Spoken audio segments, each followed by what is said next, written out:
So I'd like to welcome all girls, boys, mums, dads, ladies and gentlemen in this room. Good evening. My name is Rio, and I'll be your MC tonight. We're delighted to have you here this evening, and thank you very much for taking time out of your busy schedules to join us here to celebrate this momentous occasion, the grand and exciting launch of Mother Baby Child magazine. We'd also like to take this opportunity to extend our heartfelt gratitude to our exclusive sponsors, Baby Shop and Pampers, for giving their utmost support and vastly contributing to the success of this event. Not to mention a big thank you to Rivoli Angels, Health Bay Polyclinic, Lollipop, Dreamland Aqua Park, Palmer's Cocoa Butter Formula, ABC Derm, and Bioderma Laboratoire Dermatologique for being our gold sponsors this evening. Corporate Publishing International, or better known as CPI, has been in the industry for almost 20 years. Under its wing are leading titles in business-to-business and consumer industries, such as BBC Good Food, OK Middle East, and more recently, Bill Green magazine. Ever-growing, Mother Baby Child is yet another addition to a rather different niche.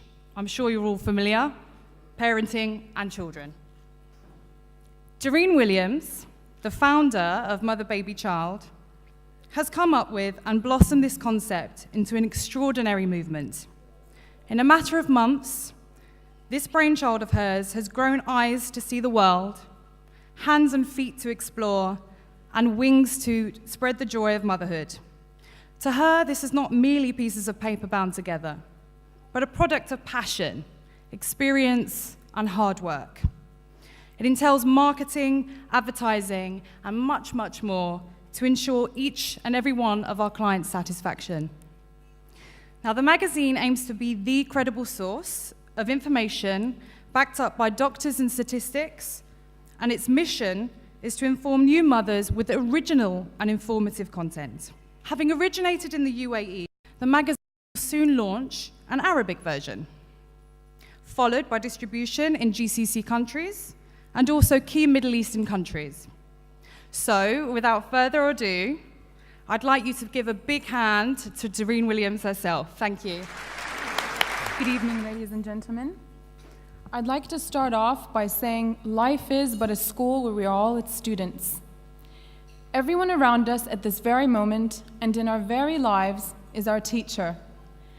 I would like to humbly say I'm a student too, a student of life. The idea struck me months ago as I was researching on charity-related matters, which is my deepest of passions, and came across something that was related to mothers and kids within my research. Suddenly, I started blooming with ideas. My mind was frying by the second as more and more thoughts and revelations crossed my mind. My heart throbbed as I eagerly started typing away, researching further, and the passion growing stronger. And that is when I developed Mother, Baby, and Child. Every day, I am learning more and more, merely from those around me, the mothers, the families, the children, my baby, and myself. I learn more about people's demands, needs, ideas, and problems. Every day, until the day I leave this earth, I'm a student of life and everyone is my teacher. Hence why I promise to take this magazine to levels unreached before. I have an infinite number of ideas that are all in the making as we speak. Passion is the key behind any success, and because it is passion that ignites motivation that pushes success to levels never reached before. This will not, and I promise you, will not just be a magazine, but a movement. My vision is to create awareness about a number of factors mothers are not aware of, educate them with products of knowledge that will aid them in their everyday life, and ensure that this magazine becomes their #1 best friend, a friend that will be unjudgmental, loving, and compassionate, guiding them throughout the challenging journey of motherhood. I would like to thank first and foremost God, above, and the angels for their infinite blessings, my family for all the guidance they have given me, my husband and child for teaching me new things every single day. A huge thank you to Baby Shop and Pampers for all their support with us from the start of this journey. A big thank you to all our gold sponsors today and for all the great gifts and raffle prizes provided by everyone. Thank you very much. I'd also like to graciously thank, most important of all the mothers who are making this movement possible and who made it today to commemorate and celebrate this momentous occasion. A huge, huge thanks to all my friends and co-workers who have helped make this event a success. So let's ride this boat together into a journey filled with light and positivity and happiness for all. Ladies and gentlemen, I welcome you to the grand launch of Mother, Baby, and Child.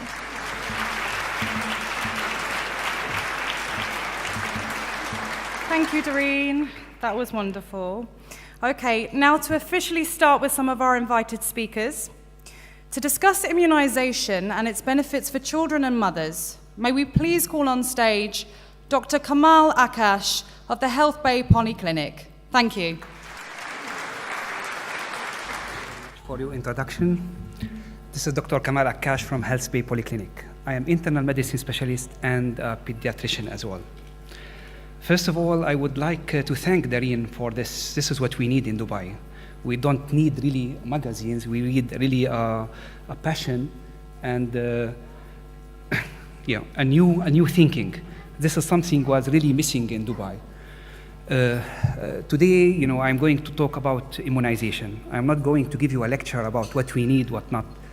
Very simply, I just met one client that I know, a pleasant lady. When she saw me, she told me, "Look, Dr. Akash, yes, I forgot. Maybe I should bring my son for immunization.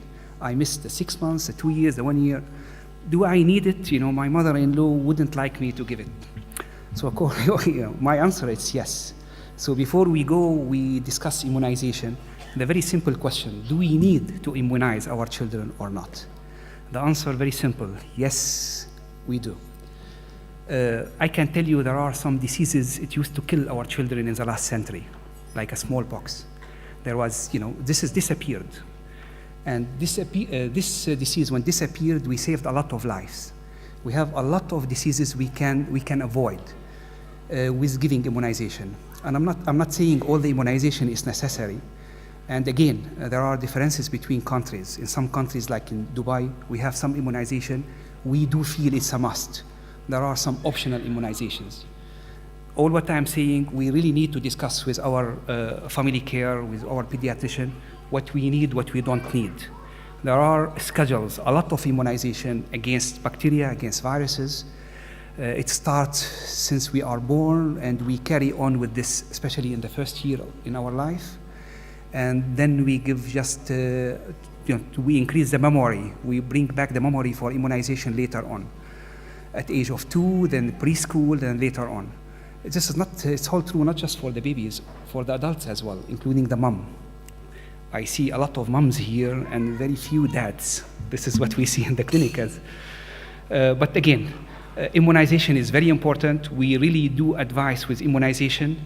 And if somebody doesn't, if we hear some, immunization, it's really a lot of risk.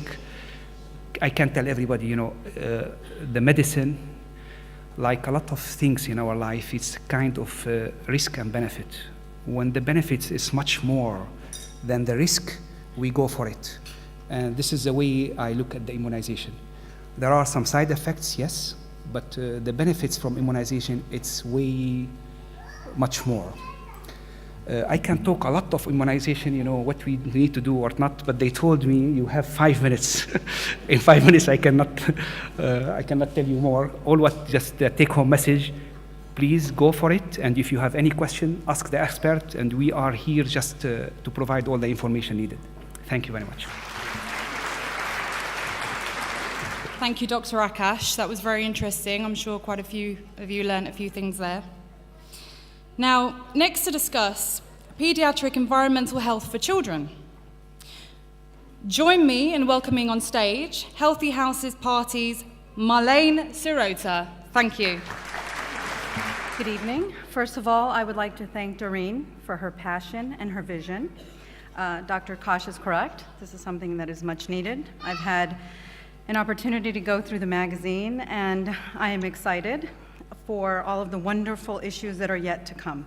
My name is Marlene Sirota. I'm the CEO of Healthy House Party. I am an eco-advocate. I am also a mother of 6 and a cancer survivor. Healthy House Party, thank you. And I have 2 grandchildren. Healthy House Party is an experiential marketing group. We solely work with companies that manufacture products or offer services that are conscious of our environment and offer health and well-being for our families. We do this via a series of gatherings, hundreds of homes at a time, educating, empowering, and inspiring women to take action. The end result is helping them create healthy environments for their families. Tonight I will speak to you about the importance of environmental health in children. This is an area that has gained much ground throughout the last 15 years. The mission is to promote a healthy environment and to protect the fetus and child from environmental toxins. These toxins pose the largest threat by wreaking havoc on our endocrine system. They're called endocrine disruptors. Endocrine disruptors, defined by TEDx, is the insidious trespass of man-made chemicals into every vital organ system in your body that compromises or is controlled by the endocrine system. These are inclusive of the thyroid, parathyroid, pancreas, adrenals, thymus, male and female reproductive organs, the heart, digestive system, and skeletal system. These are all of the systems that participated in how you were constructed in the womb and how you are functioning today. Animals, including humans, have evolved along with many natural chemicals that can interfere with the endocrine system, but it has only been since the mid-1950s when the vast volumes and numbers of new synthetic chemicals derived from fossil fuels were introduced into commerce that widespread disruption of the endocrine system has emerged as an international public health issue. This issue is being addressed at every level in almost every country around the world. Recently, the World Health Organization signed an agreement with a leading center in the research center in the United States. And the reason? To specifically study and track the effects of environmental exposures and what can be done to protect the most vulnerable. That would be our children. I would like to read to you a small excerpt from a report by a world-renowned researcher and scientist in this field, Dr. Theo Colburn. In the very early weeks of prenatal development, when one's entire existence is just a cluster of cells, minute concentrations of chemicals can potentially disrupt any of our biological systems. Hundreds of scientific studies have demonstrated endocrine impairment in the central nervous system, the immune and metabolic systems, and many glands and organs. Newly discovered alterations by endocrine disruptors in the gene, molecule, and cell environment may have repercussions that do not manifest for decades and can be passed down through generations. Narrowing, defining endocrine disruption as reproduction and development or addressing chemicals one at a time or one disorder at a time will clearly fail to protect us in the